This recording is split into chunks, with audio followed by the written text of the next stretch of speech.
Selamat sejahtera, nama saya Kandas dan nombor menteri saya adalah 10 di 3 1005. Antara tajuk kita adalah jenayah dalam kalangan remaja. Hari ini, masyarakat kita telah dikejutkan dengan pelbagai kes jenayah yang melibatkan pelajar dan remaja. Kejadian jenayah tersebut telah menggambarkan kerisauan kejadian jenayah di kalangan pelajar dan remaja. Semakin hari kes-kes jenayah ini semakin berleluasa. Isu ini sungguh memalukan memandangkan negara kita sekarang. Merupakan negara yang sedang pesat membangun. Persoalannya, apakah punca-punca yang menyebabkan meluasakan kegiatan jenayah di dalam kalangan pelajar dan remaja, dan apakah masalah ini dapat diatasi?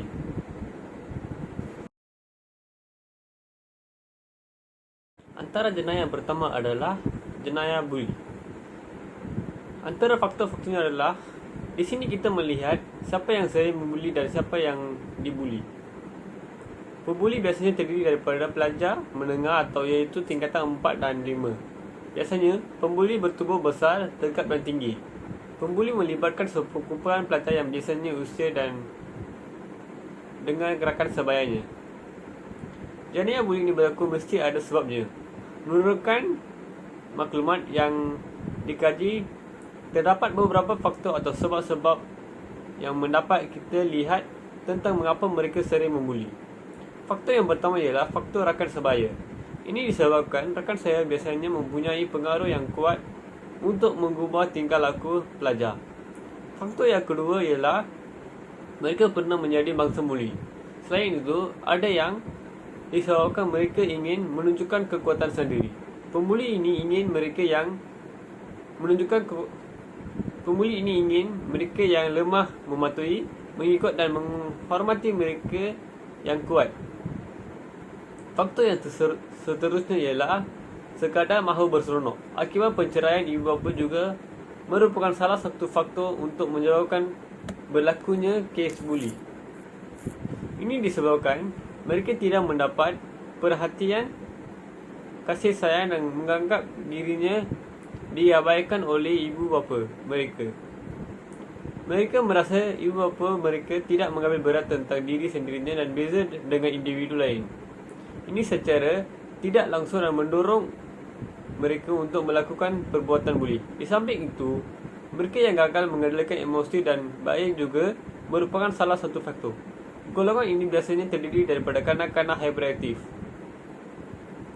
Faktor yang terakhir ialah mungkin memainkan peranan untuk penting ialah media massa dan cetak yang memaparkan aksi-aksi peruntukan dan tingkah laku yang negatif atau tidak baik akan menjadi ikutan mereka, iaitu role model bagi golongan remaja. Perbuatan buli secara langsungnya akan membawa kesan-kesannya. Kesan tersebut boleh dilihat dari segi pembuli dan mangsa atau dibuli dan dari segi kesan luaran dan dalaman. Kesan luaran bagi pembuli akibat daripada tindakan buli ialah apabila dewasa kelak, kemungkinan besar mereka akan menjadi penjenayah. Selain itu, mereka juga akan bertindak agresif apabila dewasa, seperti merogol, merompak atau menjadi seorang pendera terhadap isteri. Seterusnya ialah kesan buli mangsa atau dibuli dari segi luaran dan dalaman. Dari segi luaran, mereka akan membalas dendam kepada orang yang lain. Tunjukkannya untuk mengembalikan harga diri yang hilang akibat dibuli. Di samping itu, mereka akan mengalami kecederaan dan mungkin juga kematian. Dari segi dalaman, mereka akan hilang keyakinan diri, membiarkan diri diperlakukan apa saja, tidak mahu pergi ke sekolah dan sebagainya. Yang paling serius ialah ada yang sanggup mencederakan diri sendiri kerana merasakan diri mereka tidak berguna. Apa yang patut dilakukan sekiranya dibuli? Bagi mengurutkan masalah kes-kes buli ini, pihak-pihak berkenaan perlulah bekerjasama dalam usaha untuk membendungnya. Pihak-pihak yang memainkan peranan penting adalah pihak sekolah, kelas dan individu. Bagi tahap sekolah, pihak sekolah haruslah dan perlulah mendapatkan maklumat tentang kes buli yang berlaku di sekolah. Sebagai contohnya, ini boleh didapatkan melalui cara borang soal selidik. Selain itu, pelajar-pelajar juga boleh menulis kes-kes buli yang mereka alami untuk mendapatkan respon yang tertinggi. Selain daripada itu, pihak sekolah juga boleh menetapkan peraturan-peraturan yang jelas yang berkaitan dengan perbuatan buli. Sebagai contohnya, tindakan disiplin, merotan dan buang sekolah adalah hukuman sewajarnya kepada pembuli. Contoh yang lain juga merangkumi penampalan poster anti-buli dan menyedarkan risalah anti-buli. Penggunaan kamera lintas tertutup iaitu CCTV di sekolah secara tidak langsung dapat mengekangkan kes-kes buli. Pihak sekolah juga perlu mewujudkan satu jawatan kuasa menyelaras anti-buli di peringkat sekolah. Dari segi tahap kelas pula, perlu diwujudkan satu peraturan kelas yang berkaitan dengan toleransi sifat tentang dibuli. Peraturan tersebut mestilah menyenaraikan semua tingkah laku yang bersifatkan sebagai tingkah laku buli, iaitu dari segi psikologi dan fizikal, dan juga hukuman-hukuman yang akan diterima jika ditangkap. Setiap pelajar hendaklah beri senarai peraturan berkenaan tingkah laku buli dan hendaklah mentandatangani dokumen tersebut dan satu salahnya disimpan dalam fail pelajar. Sebelum itu, pihak ibu bapa juga turut menandatangani peraturan-peraturan berkenaan. Ini merupakan tingkah laku antara pelajar dan ibu bapa dengan pihak sekolah. Ini merupakan isu-isu semasa kes dibuli. 5 meraja mengaku salah, iaitu gadis-gadis gangster. Menurut Kamus Dewan, jenayah ialah perbuatan kejahatan seperti mencuri, merompak, membunuh dan lain-lain, atau perbuatan yang salah diisi undang-undang. Ragut pula bererti menarik, penyentak, mencabut dengan paksa atau dengan kekuatan. Dapatlah disimpulkan di sini bahawa jenayah ragut merupakan perbuatan menarik, menyentak atau mencabut dengan mana berkait rapat dengan tas tangan. Jenayah ragut ini sering kali dikaitkan dengan golongan remaja dan lupa penyakit dadah. Jenayah ini semakin berluasa dan paling menakutkan jenayah ini telah meragut puluhan nyawa. Kesan daripada kes ragut dan pecah rumah masuk adalah untuk mangsa kehilangan harta benda serta hidup dalam ketakutan sehingga meninggalkan kesan trauma. Selain itu, untuk remaja yang berjenayah akan menjejaskan maruah diri dan ahli keluarganya. Cara mengatasinya adalah pengaruh media massa juga hendaklah dibendung. Remaja hanya perlu mengetahui maklumat-maklumat yang hanya berkaitan tentang pelajaran saja. Cara sebegini mendapat menghasilkan pelajar bermaklumat sekaligus dapat membendung jenayah ragut. Remaja yang bermaklumat ini akan memenuhi masa mereka dengan ilmu dan perkara berfaedah saja. Secara tidak langsung, mereka tidak mempunyai masa untuk melakukan jenayah ragut. Bukan itu saja, pihak kerajaan haruslah menyekat video-video yang tidak berfaedah daripada tersebar melalui medium tertentu. Hal ini dapat mengurangkan bukan sahaja jenayah ragut, bahkan dapat mengurangkan perbelanjaan kerajaan bagi membanteras peragut dalam kalangan remaja. Selain itu, menguatkuasaan undang-undang terhadap remaja perlu diubah. Remaja yang dilakukan jenayah ragut perlu dihukum seperti penjenayah lain. Jika jenayah ragut yang mereka lakukan membabitkan kematian mereka, perlu dihukum seperti mana penjenayah lain dihukum.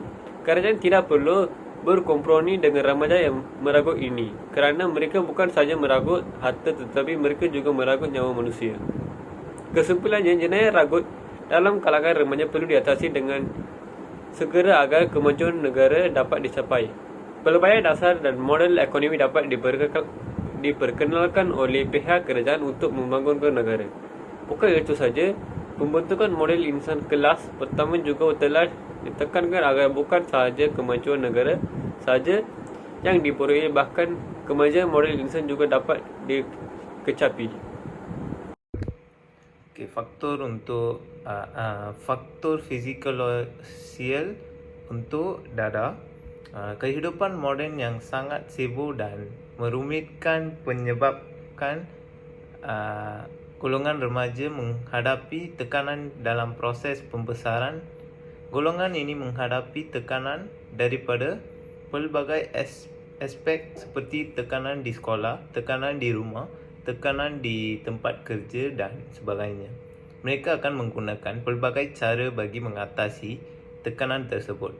Oleh sebab itu, terdapat remaja yang mengambil jalan muda dengan menjadikan dada sebagai alat untuk melepaskan tekanan atau jadikan dada sebagai alat untuk mendapatkan keseronokan. Keadaan ini jelas dapat dilihat di bandar-bandar besar yang merupakan banyak pusat hiburan. Faktor kewangan adalah kesempitan hidup juga menjadi faktor remaja terjebak dengan dada. Hal ini kerana remaja yang hidup dalam keadaan yang serba kekurangan akan menyebabkan remaja memberontak untuk mendapatkan kehidupan yang lebih baik. Oleh itu, terdapat remaja yang sanggup mengambil risiko dengan menjadikan dada sebagai sumber pendapatan. Bagi remaja, walaupun mereka mungkin berdepan dengan tali gantung, sekiranya mereka tertangkap, semua itu tidak menjadi persoalan bagi mereka kerana mendapat lumayan yang bakal diperoleh menjadi keutamaan bagi mereka. Sekarang, kesan-kesan penyalahguna dada. Kesan dada kepada keluarga. Antara kesan buruk dada terhadap keluarga termasuklah merosakkan institusi kekeluargaannya, meningkatkan keganasan terhadap ahli keluarga, masalah sosioekonomi kerana penagih akan menumpukan kepada pencarian dan pengambilan dada dan mengabaikan keluarga. Ahli keluarga yang lebih muda akan mudah terpengaruh atau dipaksa untuk menggunakan dada. Lepas tu, kesan dada kepada masyarakat.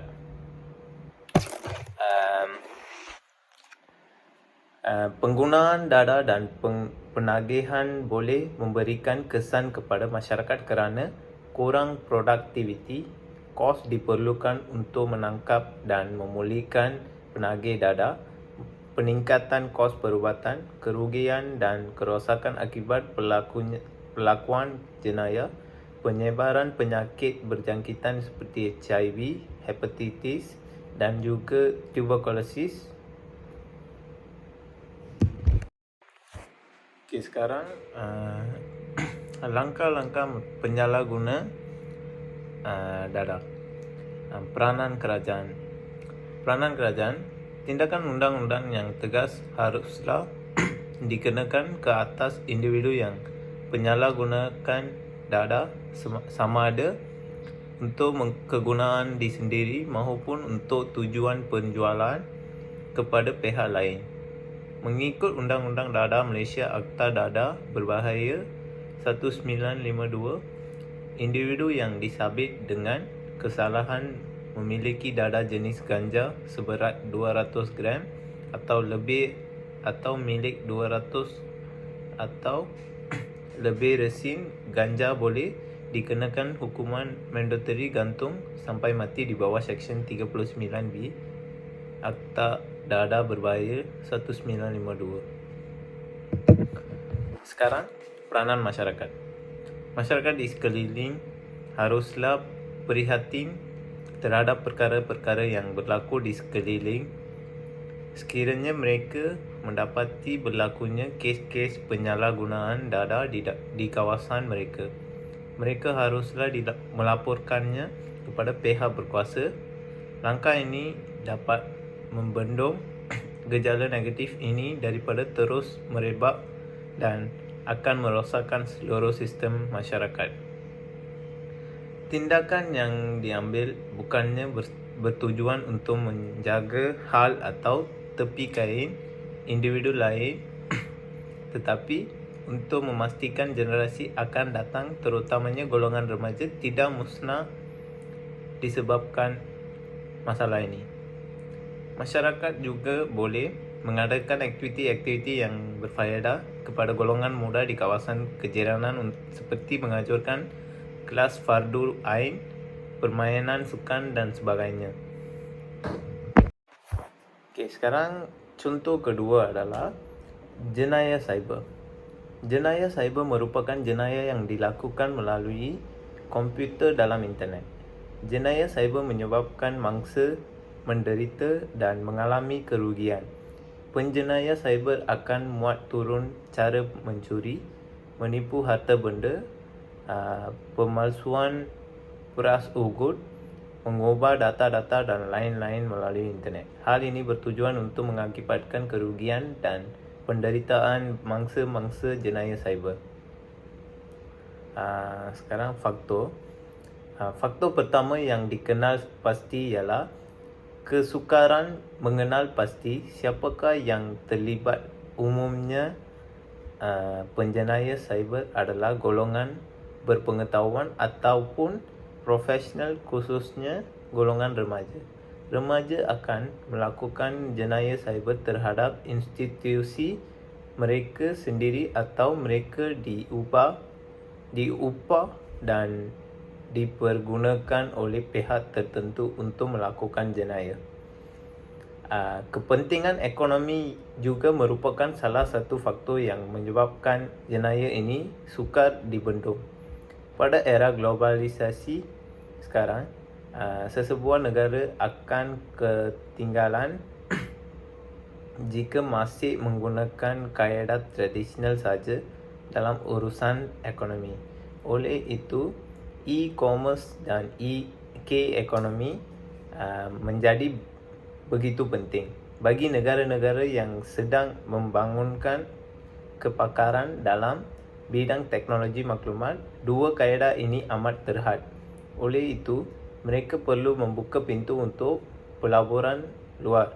Sebagai contohnya, Malaysia telah membina Multimedia Super Corridor MSC, iaitu sebuah kawasan seluas 15 km darab 59 km selatan Kuala Lumpur untuk menarik pelaburan asing yang berstatus MSC.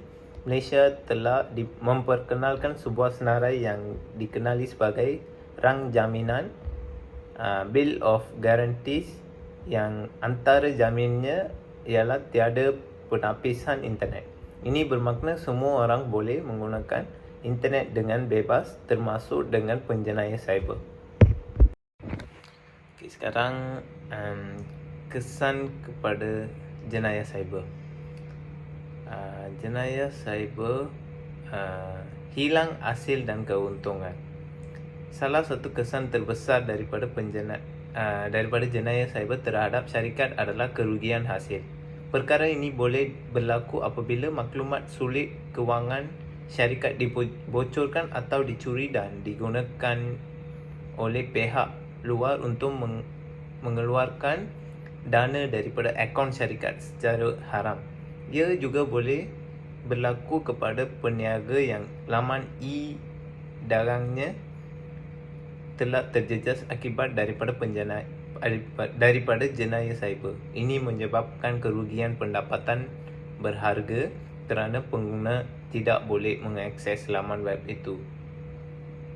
Kesan kedua adalah membazirkan masa. Apabila jenayah cyber berlaku, staf IT terpaksa meluangkan banyak masa mereka untuk mengendalikan dan menyelesaikan masalah yang berlaku. Ini telah merugikan masa kerana kebolehan dan kepakaran mereka boleh digunakan untuk langkah produktif kepada peniaga atau organisasi. Sebaliknya, banyak masa mereka kini digunakan untuk mengendalikan pelanggaran keselamatan dan masalah lain yang berkaitan disebabkan oleh jenayah cyber. Sekarang, langkah-langkah untuk mengatasi jenayah cyber. Langkah pertama adalah ibu bapa yang mementingkan kerjayaan sendiri dan mengabaikan anak-anak mereka akan menyebabkan anak-anak terlibat dalam jenayah cyber ini. Mereka tidak mengambil masa untuk menemani anak mereka melayari internet, tetapi hanya tahu member kekayaan kepada anak, dan ini akan mengabaikan fikiran mereka. Anak yang ingin mendapat perhatian daripada ibu bapa mereka dengan melakukan pelbagai jenayah seperti jenayah cyber. Walau bagaimanapun kita kena mengambil langkah untuk melindungi sistem komputer kita sendiri. Kita perlu melengkapkan diri sendiri dengan ilmu pengetahuan komputer dan mungkin kita boleh lindungi sistem komputer dengan perisian yang ada di pasaran. Dengan adanya pengetahuan ini, kita tidak mudah ditipu oleh pihak lain melalui layaran internet dan dapat membezakan antara maklumat yang betul atau salah. Selain itu, kelas komputer juga harus diwajibkan di semua sekolah untuk mengajar pelajar tentang pengetahuan komputer serta internet di samping menjelaskan langkah untuk mengelakkan diri pelajar daripada menjadi mangsa jenayah cyber. Melalui pelajaran ini, pelajar akan lebih memahami tentang kewujudan jenayah ini dan elakkan diri daripada melakukan jenayah ini.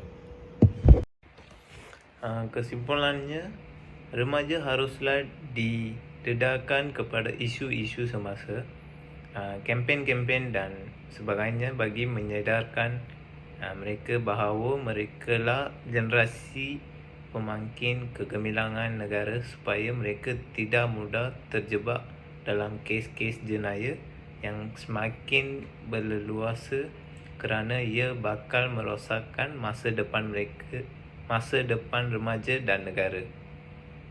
Terima kasih.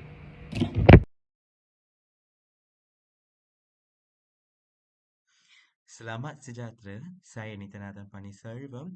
Matrik number saya adalah 10 DTK 20F1058. Hari ini kita akan bincang tentang jenayah dalam kalangan remaja bawah umur 18. Menurut Kamus Dewan dikatakan, jenayah boleh didefinisi sebagai perbuatan yang melanggar undang-undang dan perbuatan jenayah juga boleh dikategori kepada jenayah juana, jenayah sosial, jenayah perdagangan. So, hari ini kita akan tengok jenayah juana. Okey, apa itu kategori jenayah juana? Kategori juana adalah seperti mengambil darah atau alkohol atau kes rogol membuang bayi selain lainnya. Ini contoh gambar mengatasi kegiatan jenayah di kalangan remaja dan kategori jenayah sebelum bunuh rogol dan sebagainya yang tadi saya dikatakan. Okey, apa itu rogol? Rogol boleh dirujukan sebagai perlakuan atau aktiviti seksual tanpa rela secara paksa atau dengan kuatan oleh membawa kecederaan dan bertentangan dengan keinginan atau kerelaan seorang individu. Rogol disarankan yang melibat menumpuskan berzina atau di mulut. Selain itu, kesalahan seksual selain menunjuk, mencium, merebah atau menentai adalah aktiviti seksual yang menyalahi undang-undang di Malaysia di bawah Akta 375 kanan keseksualan. Apa kesannya terhadap mangsa? Rogol atau perkosaan adalah jenayah yang akan meninggalkan mangsa dengan banyak kecederaan fizikal dan biologik yang serius. Berikut merupakan kesan-kesan terhadap dengan mangsa. Kesan rogol terhadap fizikal mangsa adalah rogol boleh menjejaskan bunuh mangsa secara fizikal kerana perogolan mungkin menggunakan keganangan seksual. Mangsa mungkin memerlukan perhatian perubatan untuk memelihara masalah ini. Kesan fizikal tersebut masalah mangsa mengalami menumpuskan yang penyakit kesakitan oleh menjadi keataran dan boleh dirasai semasa dan selepas rogol. Mangsa mengalami jangkitan urin, mangsa boleh mengambil. Ramai mangsa mungkin tidak mahu jaga bayi berkenaan kerana itu mengingatkan mereka tentang peristiwa traumatik. Mangsa boleh mendapat jangkitan seksual seperti HIV, golera, hepatitis, dan lain-lain penyakit seksual. Mangsa mungkin mengalami kesukaran berjalan atau mengalami batak tulang. Kesan rogol terhadap mental mangsa. Selepas selepas rogol, kesihatan mental dan emosi mangsa juga boleh merosot dengan ketara. Kesan daripada inilah contoh statistik kesalahan rogol yang kenaan bawah 18.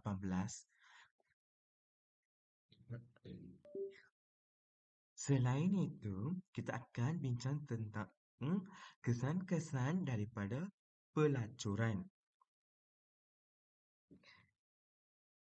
Pelacuran daripada seorang yang jadi pelacur adalah penyakit melalui alat alami seperti hepatitis, sibling, AIDS dan HIV. Selain daripada itu, mereka juga boleh mengalami kesan mental dan fizikal dalam diri apabila menyadari telah jauh menyimpangkan daripada lantasan hidupan. Risiko untuk kandungan anak luar nikah juga adalah tinggi. Walaupun mereka memakan ubat, pil dan sebagainya untuk menggalakkan daripada hamil, kesan daripada melakukan hubungan seks secara kerap mungkin mereka untuk mengambil tanpa disedari. Tetapi adalah mustahil untuk seorang pelacur untuk memelihara kandungan apabila mengetahui diri mengandung, maka sudah pastikan mereka akan menggugurkan kandungan tersebut atau lakukan membuat bayi. Hal ini menambahkan lagi satu masalah lain. Kesan lain termasuklah mengambil darah seperti pil melalui jarum akan dipandangkan hina oleh masyarakat, menjatuhkan maruah keluarga dan tiada jaga diri. Kejuruteraan itu memberi kesan kepada masyarakat di negara ini. Sekiranya kegiatan pelacuran semakin terluas, masyarakat yang tidak bermoral boleh membentuk dan meningkatkan kesalahan sosial lain di negara ini. Maka,